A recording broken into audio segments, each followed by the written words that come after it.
In 2016, voters between the ages of 18 and 29 cast 19% of all votes, despite making up almost one-third of potential voters.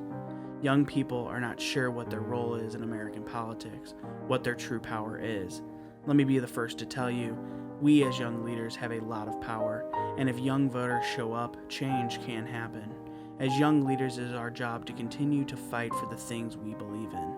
Many people will remember the saying, don't talk to your friends about two subjects, religion and politics. The problem with this is we are not going to be able to make change if we are never actually able to have conversations. Being told to not talk about politics at a young age only makes us more likely to never take interest in it.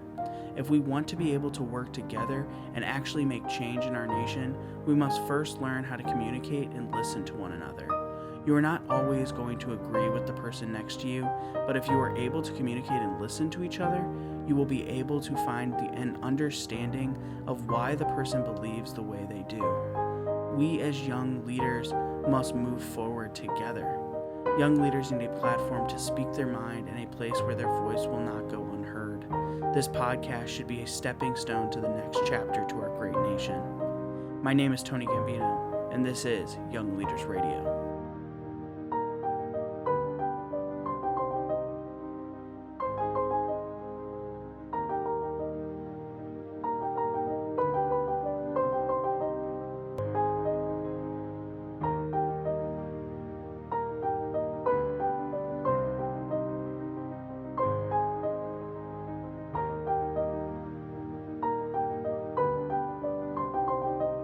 This week on Young Leaders Radio, I interview Ms. Kendall Dawson, a second-year law student at Creighton University and currently interning for a representative in the House of Representatives. Ms. Dawson and I talk about Black Lives Matter, defunding the police, prison reform, and she will leave you with some motivational words from her grandfather.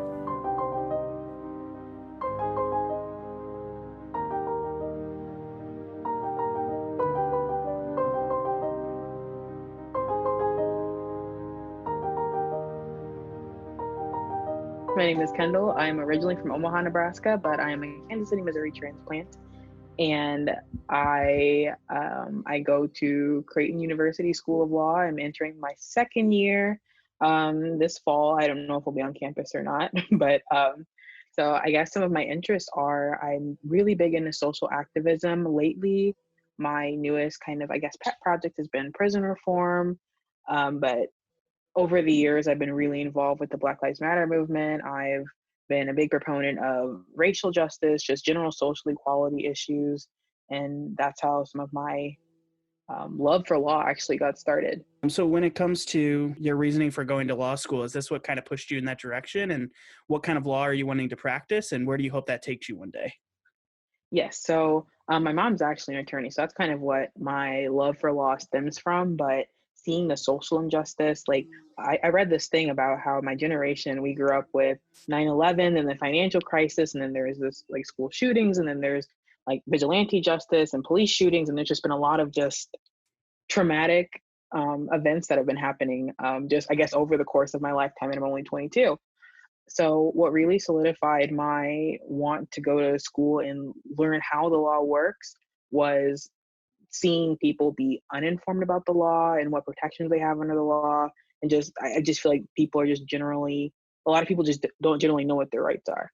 So I don't want to go into, civil rights law or criminal law, which I guess would make sense. I'm actually looking to go into business law, but when I am a licensed attorney in my side time, I do plan on hosting community initiatives to make sure that people do know their rights, that they're not being taken advantage of by state actors or private actors or anything like that.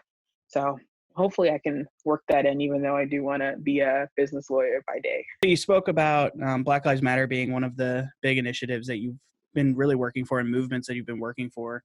And obviously recently we've seen a really big uptick in police brutality. And over the years, it has become much bigger of an issue. What do you think is going to be the outcome of this one? Do you think that this movement has now solidified in this country and we will see change? Or do you think that we're going to kind of fall into the same path we have before where we see some change and then nothing's going to come of it? Or what do you think? I remember when the first time I heard Black Lives Matter was about, I believe, 2013 around there. That's the first time I heard that. And I remember it was controversial. And I remember my freshman year of college, this must have been about November. So I'd only been in college for maybe like 2 or 3 months at the time. There was a Black Lives Matter rally on campus. And, I was there with my sign and I knew that that was something I supported coming into college. And I remember people were just incensed by it and the way people, like, there was an anonymous app at the time called Yik Yak. I remember it specifically. And people would just say these just racially just horrible things on there about the Black Lives Matter movement, saying, why do Black people want to be treated better than everybody? Why do they think that they're special, and just everything like that.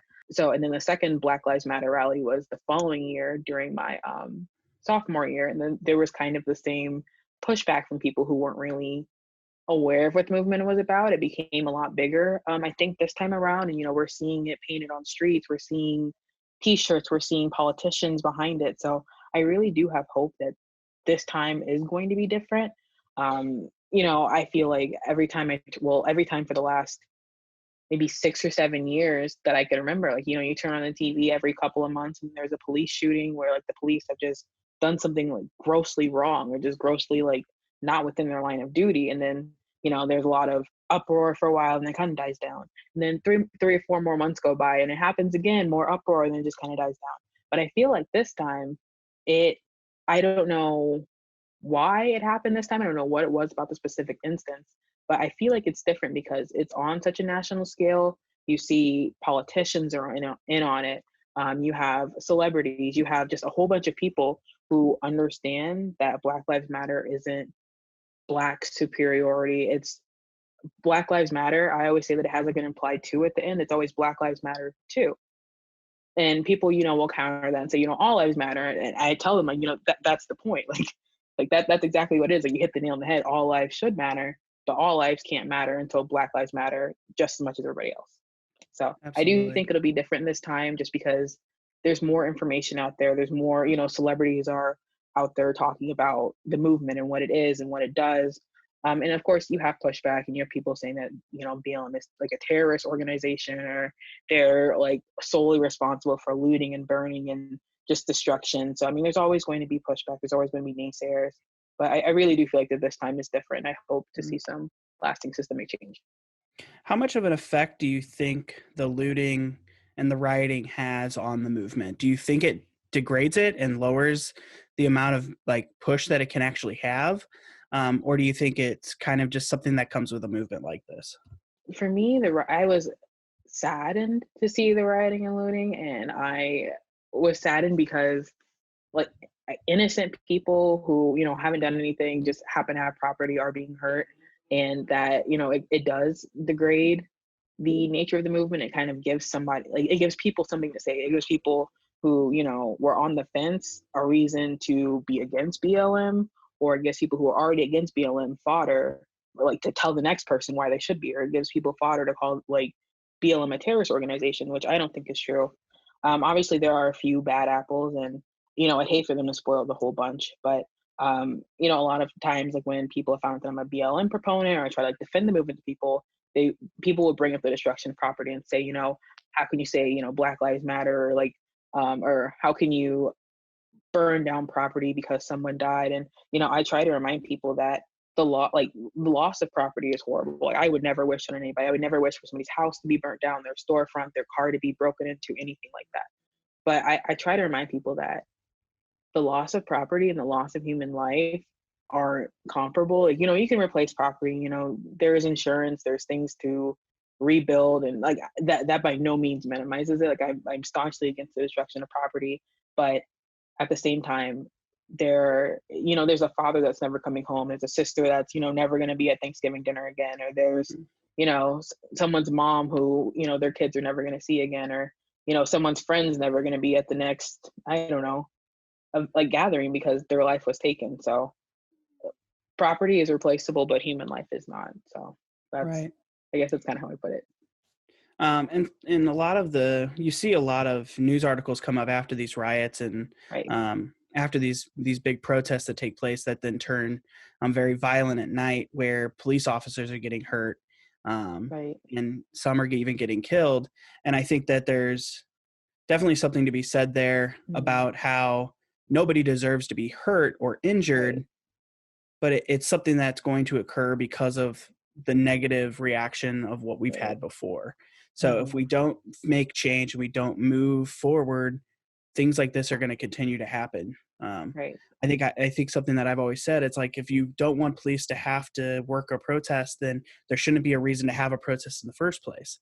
You know, if we treated Exactly. everybody with respect and we gave everybody the love that they deserve as humans, we wouldn't have this problem in the first place, and no one would be losing their lives or getting injured by um, really upset people. And I so heartedly believe in what you just said, and I think it's extremely important that people hear that and understand that. And I want to hear what your response would be to people that make that argument about police officers getting hurt. Right. So, I mean, obviously, I have family that are part of the law enforcement. Family, friends, people who I love dearly, who are part of it. And it does sadden me to see like the possibility of them being hurt. And I don't, I can never condone anybody being hurt for any reason. Like the reason that we're protesting is because we don't want police officers to hurt people. But I also don't think that in turn police officers deserve to be hurt themselves. So for me, I don't think that I can't speak like with statistics, I guess, but I don't think that the amount of police being hurt during this are enough to offset the amount of lives that are taken due to police brutality. While I do hate to see the lives of police being taken, I really hope that that doesn't detract from the work that's being done in the daytime, like the good work that's being done, because it's really easy to kind of I don't want to say demonize the whole movement. When you see like if there's been protests in all 50 states, and I think that there's been issues of cops being hurt, and maybe like a handful of the states, which isn't good. But if you think about like you have to juxtapose the amount of good versus the number of like harm. What do you think are some of the biggest steps that this movement can cause? Like, what do you think is the next big thing that our country can do to maybe fix some of the issues that we have going on right now? One thing that I really appreciated in the days following when the protests were, I guess, at their peak, was people taking a really good hard look at their police departments. Not necessarily, taking any action yet, but like kind of just casting them under a harsh light and saying, like looking at their budgets. And a lot of, well, actually, I think most, if not all of like the like state budgets for all 50 states, like the police department eats up a very, very large chunk. And I like to see people rethinking that. Why do police have such a big part of the budget, or like why is so much of the police budget for riot gear and stuff like that? Like why isn't it more for community outreach, or allocated for police doing other things that aren't riots? Like I don't like, and people wanting to demilitarize the police, and then just like talks of abolition and defunding. And even if this stuff doesn't happen, I guess even in my lifetime, the fact that people are actually talking about it is astounding to me. If you asked me 3 or 4 years ago if I thought that people would even think about like defunding the police or taking any money away from the police department, I would have said that you were crazy. And I would have said, we're not ready for that yet. But the fact that this is on such like a wide scale, I know in Minnesota, Minneapolis, I think specifically, the mayor was looking at or did defund the police department, or did take a little bit of their allocation of funding away. And I think that's a huge step. Like honestly, I was extremely surprised when I saw that, and I think that people are really starting to listen. And another big thing that I think came out of this was recognizing the Black Lives Matter movement. I think a lot of people's eyes have been opened toward what minorities, specifically Black people, have been facing for the last 50 years. A lot of times I would like talk to people about it, and they'd say like, like, wow, I didn't know it was that bad, or like I didn't know like things like redlining, where people wouldn't give loans to Black people to buy homes in certain neighborhoods, or they would just straight up deny them the ability to live in certain neighborhoods. And that's why you have the quote unquote Black neighborhoods, is because historically we just weren't allowed to live there. And like it's not because of like happenstance, we just didn't all choose to settle on some side of town just because like there was actually like legal, this was legal.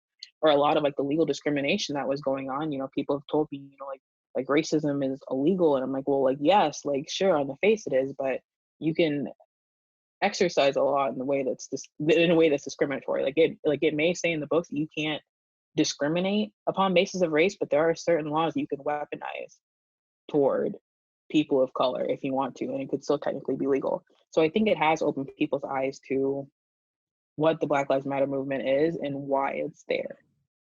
You know, and you made a good point about the redlining. Kansas City is a great example of that actually taking place. And I do encourage anybody and everybody to actually go and look that up. Look up Right. there's a really good YouTube video on it. It explains it in such good terms and explains the significance of and the effect that it has had on the Kansas City community. And I think one of the biggest reasons why our protests were so big here in Kansas City was due to the fact of our past generations here in the city and the steps that we still need to take as a community. You mentioned defunding the police, and I think that is such a very hot topic right now. I think a Yes. lot of people don't understand what that means.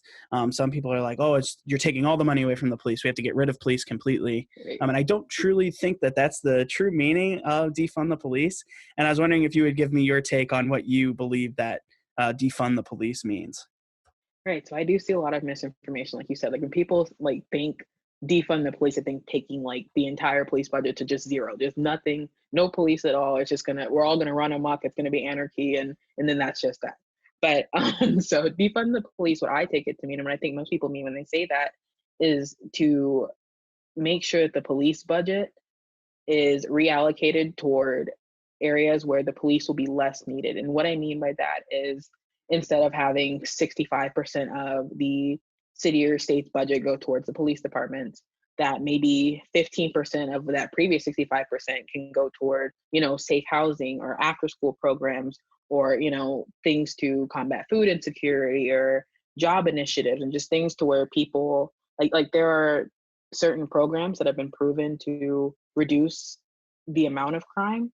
And so by reallocating that towards other resources, you could defund the police department, not entirely, but kind of make them not as needed. And then there are some things that, the police may not always have to handle. Like if you see somebody acting suspiciously, I've seen someone there was a post or whatever that I really, really liked. Like if you see somebody acting suspiciously, in a perfect world, you wouldn't have to call the police. You could call a crisis counselor and there would be somebody who, wouldn't come out there with a gun and they would just come and, talk to the person and say, like, are you okay? Or if they were on drugs, they would just be taken to a hospital or a detox center or like addiction help center instead of taking someone to jail. So when I think of defund the police, I just think about reallocating the resources we give to the police to preventative and restorative measures within the community. Yeah, I've heard quite a bit on multiple news sources that talk and the idea that it's not taking the money away from them to harm the police officers. Right. It's to take the money away from them that so they're not the first line of defense when it Right. comes to helping in the community. Like there's so many other great professionals in our community that can do good in our community, but they just don't have the avenue or the Right. funding to have enough personnel to do it. One other thing you did mention that I want to hit on is prison reform. And I didn't expect to talk about this, so I'm actually happy to hear your point of view and what changes you think our prison system needs. So I got my first taste of the prison system. Well, I guess not firsthand. I should specify that. I minored in criminology in undergraduate, and I just hearing a bunch of these stories about the way things are in prisons and just how this is just kind of the accepted norm really surprised me. I don't know anyone personally who is in prison. I guess I am fortunate in that regard. But just hearing about the way things are in prison really upset me, and learning about things like for-profit prisons really upset me. And that um, and there's a lot of overcrowded prisons, or there's people who there is no resources, or like there's women that go without sanitary products, or if people can't afford to pay for phone calls, they just don't have any contact with other people on the outside, or just people being, or I mean, correctional officers being just I don't want to say power hungry, but just kind of overstepping or treating prisoners like animals, and just I feel like that there's a lot that we need to fix. And the first is getting rid of for-profit prisons, because when you monetize putting someone in jail, when you monetize taking somebody, away like sometimes it's not even for things that you should be in prison for, I think. Like I think a lot of the drug crimes could be solved, especially when you're talking about someone who's like using drugs. Maybe I can't speak for selling drugs, but somebody who is using drugs, I think that more addiction counseling resources would be better than locking somebody up because they had like a small personal amount of heroin on them and they're under the influence. Like I don't believe the answer to that is locking somebody up. Or I don't believe the answer to, theft or like that's something I'm sure is like might be psychological. I feel like that there's other avenues that you should take with a person before resorting to throwing them in prison. And there's a million things you could say about prison and mental health and solitary confinement, especially for juveniles, is something I think should be eradicated. There's been a lot of studies talking about what solitary confinement, especially for years and years and years, does to a person's psyche and just does to them. And I think it's inhumane to keep, people in that sort of environment. Do you have any perspective on private prisons compared to publicly owned prisons by the state? Which do you think is better? Do you think we should get rid of one? What do you think? I think in a perfect world, this is my pie in the sky type dream, but if there was some way that we could eradicate prisons altogether and just move to a completely restorative or rehabilitative form of justice rather than just punitive, that would be my dream. But even if that doesn't happen in my like that's going from point A to point like F like at that point. But I guess if I did have to choose, I would say state-owned prisons just because I don't like the monetization of private prisons, and I just feel like they're like if you have a state prison, there's more room to regulate that. It's harder to regulate a private actor than it is a state actor, and I was thinking there may be more checks and balances in that regard. So I would like to see state prisons be supervised a little bit more, make sure that they're sticking to the regulations and they're following the codes that treat people humanely. Absolutely. This is kind of an off-topic question, but I wanted to get your point of view on it as well. Um, we see a lot of conversations now in media and just kind of everywhere about leadership in our country and what a good leader should actually look like. And I guess I want to ask you what you think is a good leader, and what do you think are some of the weaknesses that a good leader can have, but they need to work on? Okay, so for me, a good leader is something that I actually got this from my dad. That a good leader should lead from behind, and a good leader should be down there with whoever they're leading. They shouldn't have their back to the people that they're leading. They should be there on the ground with them. They should be doing the same things that they are. They should be so that they can understand where they're coming from in order to be a more effective leader. So for me, I believe that leaders should first be humble. They should be introspective. That's a big thing. Like rather, like it's easy for like a leader to be able to criticize the people who are under them, but in order to be a good leader, you have to look at yourself first, and you have to look at like how to best lead other people. I also believe that a good leader should be open to criticism. I know it's easy when you get in a position of leadership to feel like you're above criticism or feel like your way is the best way because you were placed in that leadership position for a reason, right? But um, I do believe it's really important for a leader to be able to listen to those that are under them and take their suggestions seriously in order to lead more effectively. And hmm, I would say as far as weaknesses for a leader to have, I know being in leadership positions is really easy, like I said, to be like to kind of feel like you were just put there, not necessarily like divinely, but just kind of like, oh, I deserve to be here and I'm the leader because I deserve it over everybody who is subservient to me.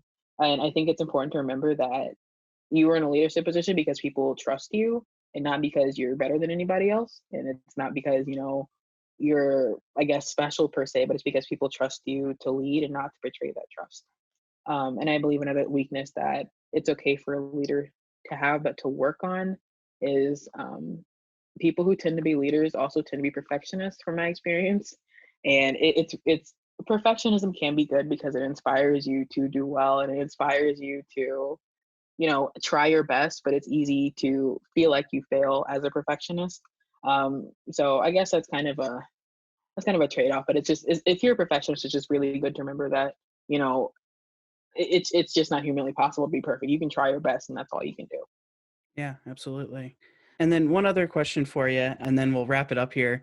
What is a piece of advice that you have received at some point in your life about any topic that you think other leaders our age or younger than us should know?